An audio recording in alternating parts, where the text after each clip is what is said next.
네, 국내 코로나19 3차 대유행의 확산세가 거세지면서 신규 확진자 수가 또다시 1,000명을 넘었습니다.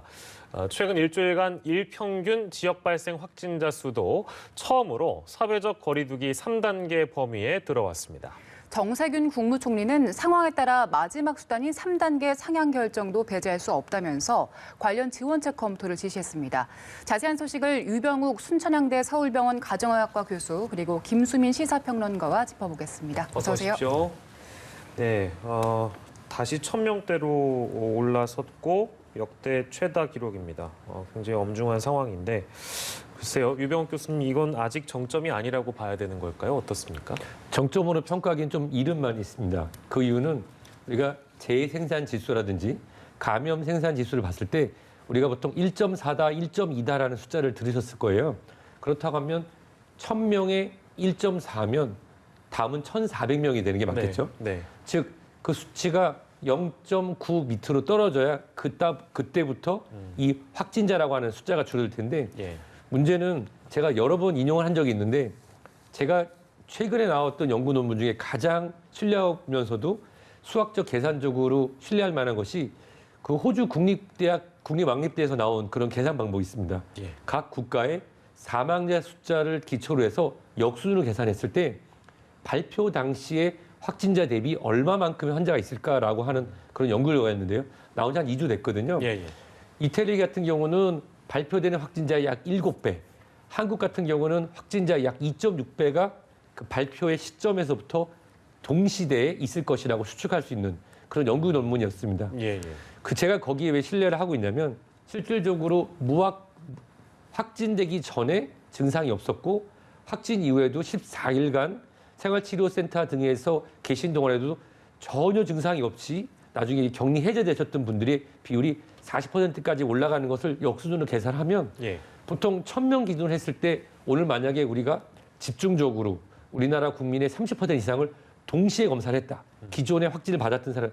그랬으면은 최소 3,000명 이상 나와도 전혀 이상하지 않다는 거죠. 왜냐하면 증상이 없는 분들이 있으니까요. 예. 따라서 현재 우리 1,000명 내외로 오르락내리락 하는 거는 어떻게 보면 더 많은 검사가 진행되고 검사할 수 있는 환경을 확대하고 있는 중이기 때문에 오히려 숫자가 줄은 거라고도 판단이 되지만 일단은 보이지 않는 부분에서 우리가 숨어져 있는 감염, 발병, 그러나 보이지 않게 감염시킬 수 있는 분들이 여전히 많다. 그래서 정점을 오지 않았다라고 제가 감히 말씀드리고 싶습니다. 예. 네, 아직 정점에는 이르는 게 아니다라고 말씀을 하셨습니다만 전체 환자 규모가 늘어나면서 일단 사망자 수도 늘고 있고 어제 13분 돌아가셨고 오늘 12분이었습니다.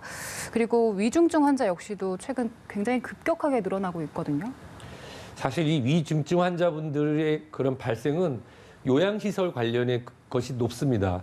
이 코로나19와 관련된 치명률과 가장 관계가 깊은 것은 나이입니다. 안타깝게도 나이고 두 번째가 당뇨, 심장질환, 기존의 암질환 같은 만성질환인데요. 이 문제는 이 병상에서 최근에 이 에코모라고 하는 이 폐를 대신할 수 있는 혈액을 뽑아서 외부에서 폐와 같은 역할을 하는 기계를 돌려서 깨어나신 분이 이 글 쓴 게 있는데요. 사실 그 에크모라고 하는 체외순환 산소 교환기 같은 게 병원마다 몇 개씩 있을까요? 제한되고 정말 필요한 중증 환자들만 있습니다. 그런데 중증 환자 숫자가 늘어나서 일반 중증 환자들을 병상을 양보하고 들어간다 하더라도 이런 기기라든지 솔직히 말씀드리면 저는 이제 가정의학과 의사다 보니까 에크모 사용법 모릅니다. 중증 환자 치료를 할 수 있는 거에 경험이라든지 제 의학적 지식이 제한되거든요. 예. 그렇다고 하면 특화되어 있는 그런 특정 인력들이 과연 얼마나 투입이 가능한지는 지금 1월 달에 10,000병상을 추가로 늘린다는 것과 별도로 저처럼 줄 세우고 같이 검사하고 빨리빨리 환자분들을 도움을 주는 1차로를 할 수 있는 그런 역량의 의사들도 많이 필요하지만 하루 이틀의 트레이닝으로 우리가 바로 사용할 수 있는 중증 환자를 볼 수 있는 분들의 숫자가 제한된다는 것. 따라서 우리는 지금 선택의 순간이 되고 예. 그러다 보면은 중증 환자분 중에서 치명률은 앞으로 계속 올라갈 수밖에 없습니다. 예. 아무튼 뭐 우울한 소식과 함께 우울한 전망들도 많이 나오고 있는 최근의 사례들인데요. 오늘 이제 처음으로 이 3단계 범위에 진입했다는 말씀을 저희가 시작하면서 드렸는데 3단계 격상을 검토해야 한다는 목소리는 연일 커지고 있습니다. 방역 당국이 이와 관련해서 발표를 한 게 있어서 잠시 준비해봤는데요. 한번 들어보시죠. 거리두기 3단계로의 상향은 환자 수뿐 아니라 방역과 의료 대응의 여력, 감염 재생산 지수를 바탕으로 한 향후 유행 전망, 위중증 환자와 60대 이상 고령 환자의 비율, 그리고 거리두기의 효과가 충분히 발휘될 수 있는 사회적 여건과 합의 등 종합적으로 고려하여 판단하게 될 것입니다.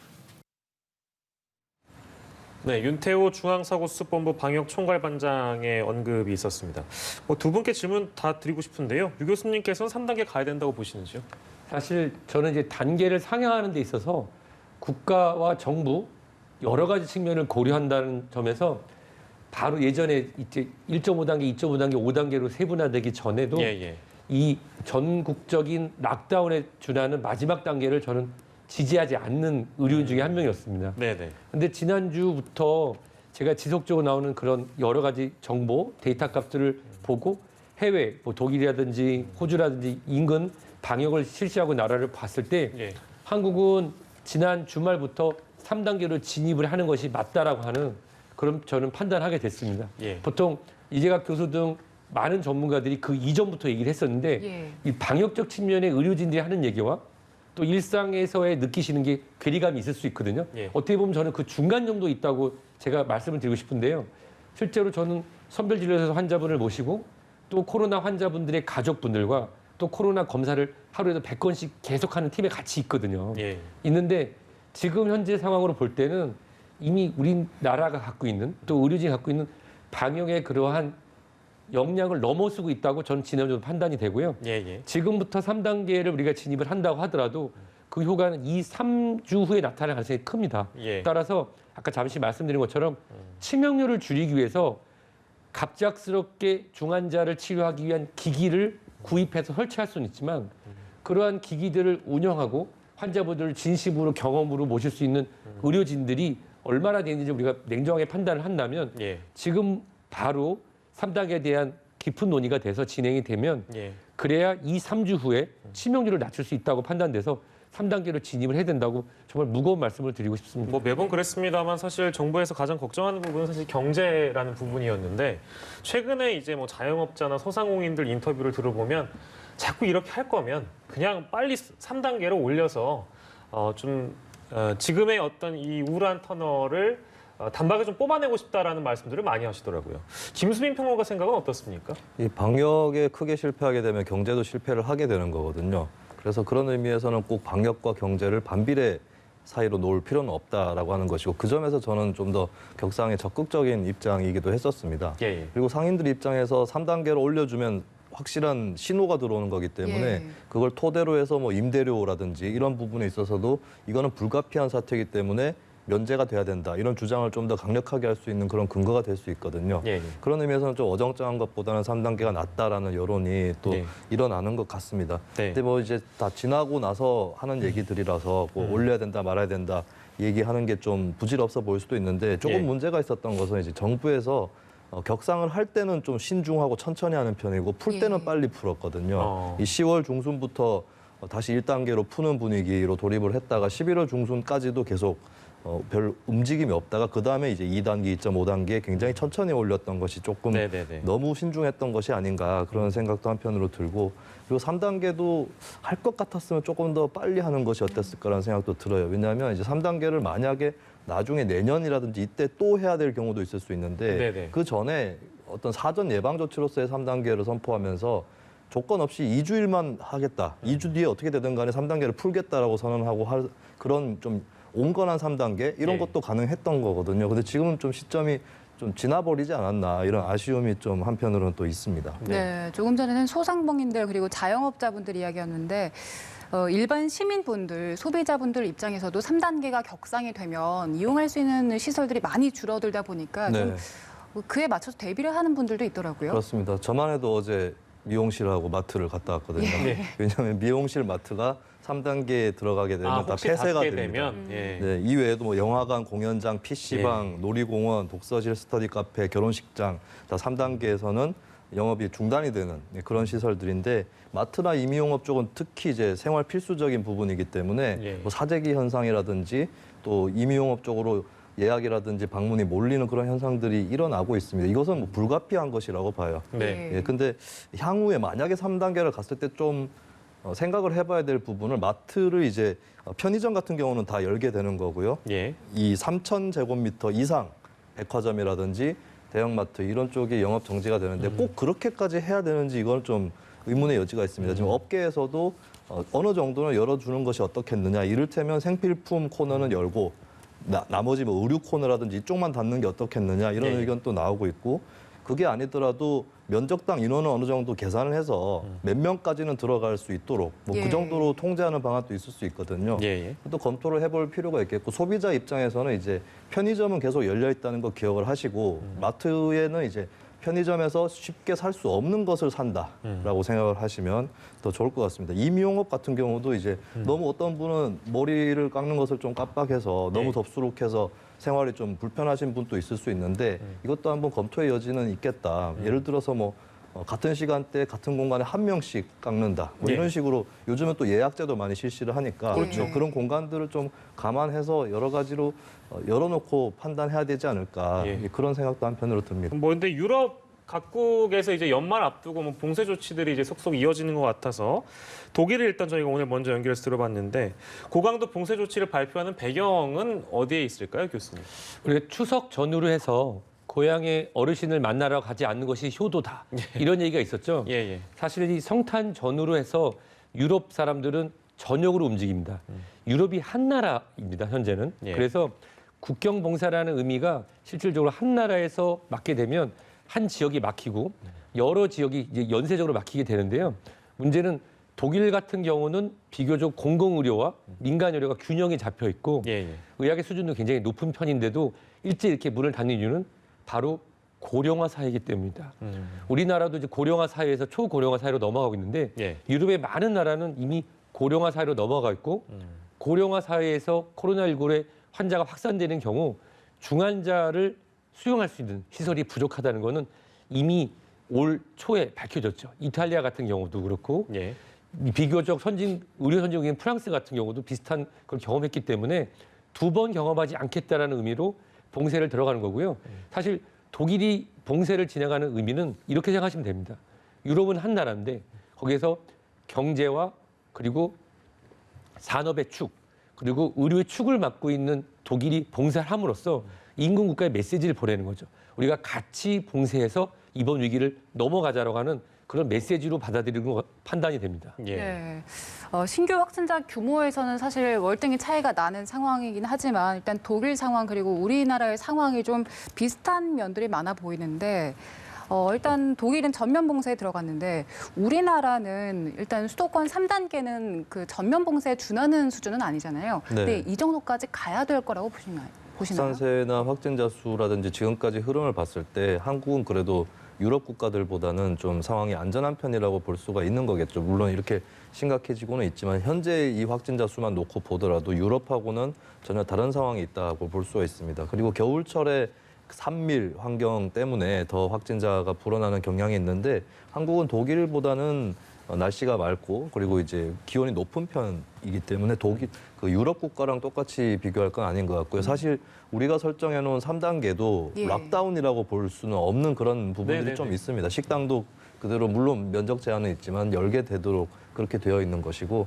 그런 의미에서 유럽 수준의 락다운까지 필요할 거냐 여기에 대해서는 한국은 그래도 아니다라고 저는 생각을 하고요. 예. 그런 의미에서 거꾸로 뒤집으면 우리가 유럽처럼 락다운 할 건 아닌데 거리두기 격상에 대해서도 너무 겁을 내거나 공포를 조성할 필요는 없겠다 이런 생각도 한편으로 듭니다. 예, 알겠습니다. 독일 사례로 비춰봐서 여러 가지 것들 저희가 두루두루 분석을 해봤는데요. 국내 집단 감염 사례를 이제부터 좀 들여다보도록 하겠습니다. 스키장 좀 저도 걱정됐는데요. 강원도에서 강원도 스키장에서 이제 확진자가 나와서 역시 뭐 야외니까 괜찮다 이런 인식은 틀린 거였네요. 그렇죠, 교수님? 사실 스키라고 하는 레저가 예전에는 고가였지만 많이 대중화가 됐죠. 근데 보통 스키라고 하는 이런 레저, 야외 활동을 야외 활동으로 인식하시는 것보다는 같이 1박 2일 친구, 친지, 동료들이 머무는 하나의 하룻밤 같이 지나거나 또는 새벽에 같이 모이는 식사와 연결되는 연장선입니다. 식사하실 때 마스크 쓰고 식사하신 분 계세요? 없죠. 아무도 없죠. 네. 스키만 딱 타고 오는 경우라고 하면은 실질적으로 비만이 많이 발생하는 격렬한 운동임에도 불구하고 예. 마스크를 원래 착용하고 있기 때문에 예, 예. 큰 문제가 없습니다. 즉 스키가 문제가 아니라 같이 가는 동안에 차량에서 예. 4인이 한 차량에서 마스크 착용을 안 하고 있거나 또는 공공버스, 또 모이는 장소에서 식사, 또 1박을 하면서 여러 가지 음주도 같이 포함되는 최근에는 이제 9시 이후에 술자리를 할 수 없기 때문에 이런 스키장의 숙박시설로 모여서 이동하는 그런 경향도 보이고 있거든요. 따라서 실질적으로 그냥 레저와 운동으로만 보는 것이 아니라 하나의 1박 그 이상의 숙박의 나들이라고 하면은 이거는 코로나19뿐만 아니라 다른 호흡기 감염의 그런 중요한 연결고리가 될 수 있습니다. 예. 예. 그리고 또 서울 동부구치소에서도 집단 감염이 발생했습니다. 여기에는 또 이명박 전 대통령이 수감이 돼 있는데 지금까지 확진 판정을 받은 분들은 일단 뭐 직원 그리고 출소한 분들인데 여기 안에 있는 수용자들에서 만약에 확진자가 나온다면 집단 감염이 대거 발생할 수 있겠어요. 네, 일단은 확진자가 현재까지 나온 분들은 그 내부 인원은 아닙니다. 이미 출소를 한 그 집행정지된 분하고 직원분들이 있고 또 그들의 가족, 지인들 이렇게 포함이 돼 있어서 밖으로 퍼져나가고 있는 양상인데 이것이 좀 위험한 것은 이제 예. 바뀌기 때문에 지역사회로 전파될 수 있다는 거죠. 그래서 이 부분을 빨리 추적해서 조사할 필요가 있을 것 같고요. 물론 내부로 전파될 가능성도 남아 있다고 봐야 되겠죠. 그리고 이제 교정시설 같은 경우는 밀폐성이 강하기 때문에 전파 위험 이런 것들이 좀 강하다고 볼 수 있는 그런 단점이 있지만 한편으로는 한정된 공간이고 통제가 더 쉽기 때문에 빨리 추적해서 조사한다면 그 전파를 좀 막을 수 있지 않을까. 초기 대응이 굉장히 중요할 것이다 이렇게 내다봅니다. 네, 예. 이 사례도 좀 주시를 해야 될 것 같고 대전의 한 마스크 제조업체에서도 직원들이 잇따라 확진 판정을 받았습니다. 근데 결국에는 점심시간에 직원들끼리 도시락 먹어서 마스크 내리고 이제 먹다 보니까 이게 이제 원인이라고 봐야 될까요? 어떻습니까? 이 방역 지침 하에서 작업을 했을 때는 전혀 문제가 없습니다. 예를 들어서 일반 사무실, 지금 보통 우리가 겨울철에는 환기가 되지 않는 곳에서 같이 업무를 하니까 사무실에서 근무하시는 분들은 당연히 마스크를 착용하셔야겠죠. 근데 내가 내 자리에 앉아 있으니까 괜찮겠지 하고 마스크를 내리는 순간 그 사무실에 있는 전체가 다 모두 위험에 빠질 수가 있습니다. 실제로 지금 발생하고 있는 감염들이 대부분 그러한 형태인데요. 예. 어떤 공연, 예전에 우리가 김치 공장, 또 대형 택배 이런 얘기를 들었을 때 우리가 걱정을 하죠. 혹시 김치를 통해서 우리가 감염되지 않을까? 물론 전량 폐기를 했기 때문에 확인되진 않지만 실제로 그런 택배라든지 음식으로 감염될 가능성은 없습니다. 이번에 이제 마스크라고 하는 새로운 것이 나와서 여기서 나는 마스크를 내가 쓰면 감염될까? 라고 생각하실 수 있는데 그럴 가능성은 거의 없고요. 예, 예. 다만 이제 안타까운 거는 단순히 마스크를 내리고 도시락을 먹었기 때문에 감염이 됐을지 아니면 그 외에 방역 지침을 지키지 않은 부분에서 감염됐던 것이 집단 발병으로 이어졌는지는 역학조사를 더 해봐야겠죠. 최근에는 제가 지금 근무하고 있는 곳은 의료시설이잖아요. 예. 먹는 시간도 나누고 앞에 칸막이를 대 있고 일부 그 의료인들은 도시락을 갖고 따로 먹습니다. 앞에 얼굴 두고 밥 먹는 것조차도 의료시설에서는 시간차, 대면, 시간 제한을 두고 있거든요. 네. 병원에서. 네네. 근데 이것을 지키지 않고 진행됐다고 하면은 이런 경우라고 하면 꼭 마스크를 만드는 어떤 특정한 시설이 아니라 어느 곳에서도 이런 집단 발병은 계속 발생할 수 있습니다. 예. 네. 그동안 서울에서는 집단 감염이 많이 발생했던 곳이 콜센터, 요양시설, 그리고 종교시설 이 정도였는데 서울시가 이렇게 집단 감염이 많이 발생했던 곳을 대상으로 전수검사를 시행한다고 하는데 이 실효성에 대해서는 어떻게 보세요? 일단 뭐 집단 감염이 발생을 했던 곳이고 또 앞으로도 많이 할 수 있는 그런 공간이기 때문에 조금 더 배려와 관심이 더 필요한 그런 구역이라는 건 확실하게 생각을 해볼 수 있는 부분이 되겠고요.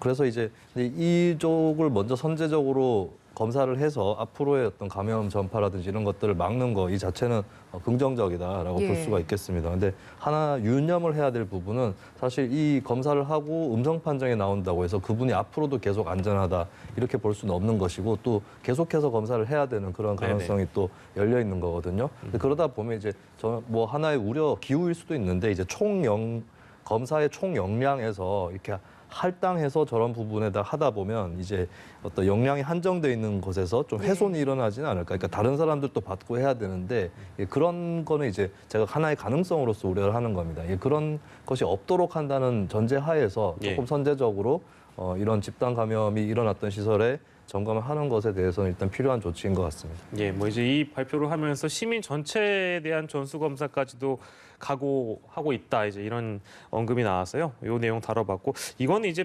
병원에 자주 가시는 분들, 이제 필요성이 있는 분들이 더러 많이 궁금해하시는 분들이 많이 계실 것 같아요. 서울 성모병원, 서울 아산병원. 아무튼 일부 대형 병원에서 입원 환자 외 보호자에게도 코로나19 검사를 이제 의무화했습니다.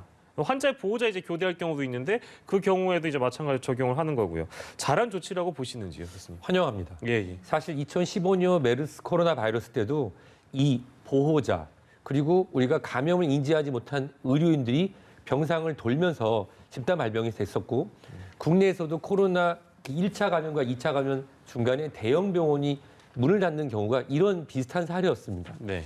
그런데 여기 우리가 판단할 게 있습니다.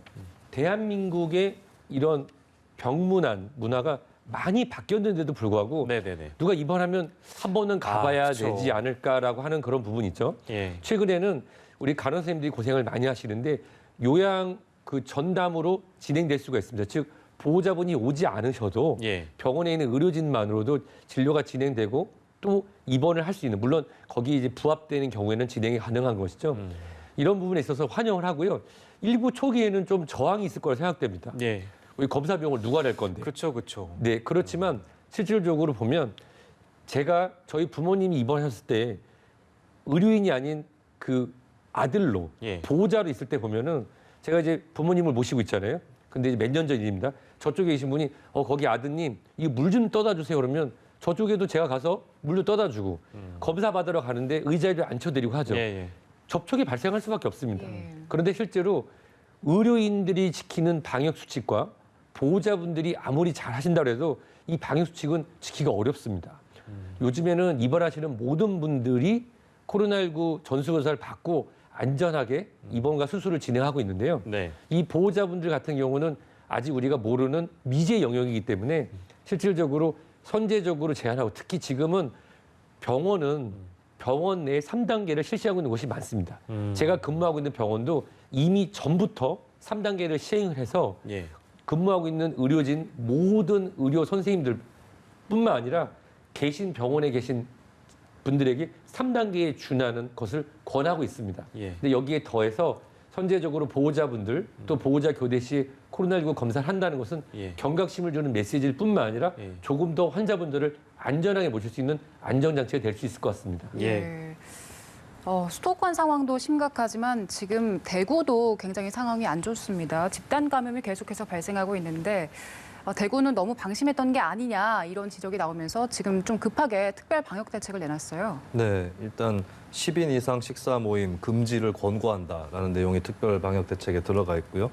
그리고 종교시설에서는 종교 활동 외에 다른 대면은 금지한다라고 하는 부분이 들어가 있습니다. 왜냐하면 최근에 이제 대구 지역에서 교회발 감염들이 몇 군데서 잇따랐기 때문에 이런 조치들이 내려졌다고 보여지는데 이 대구 같은 경우는 이제 과거에 굉장히 좀 힘든 고비를 겪었었고 그게 풀리고 나서는 정부하고 비슷해요. 경제 방역을 지향했던 셈입니다. 식당, 카페, 실내 체육시설 이런 시설들을 오후 9시 이후에도 문을 열도록 해줬었던 건데 근데 최근에 이제 교회뿐만 아니라 체육시설이라든지 카페에서도 감염 사례가 있었거든요. 그렇기 때문에 이제 그동안의 어떤 방역 자세를 다시 고쳐 잡는다라는 그런 태도로 이제 특별 대책을 마련한 것 같고 이것은 이제 비단 대구만의 일은 아닐 것이다라는 것을 좀 전국적으로 또 국가적으로 유념을 할 필요가 있겠습니다. 예, 그 말씀까지 듣고요. 오늘 코로나19 상황 유병욱 순천향대 서울병원 가정의학과 교수 김수민 시사평론가와 함께했는데요. 김 평론가께서는 뒤에 순서도 함께해 줄 거라서 유 교수님부터 먼저 보내드리도록 하겠습니다. 교수님 고생하셨습니다.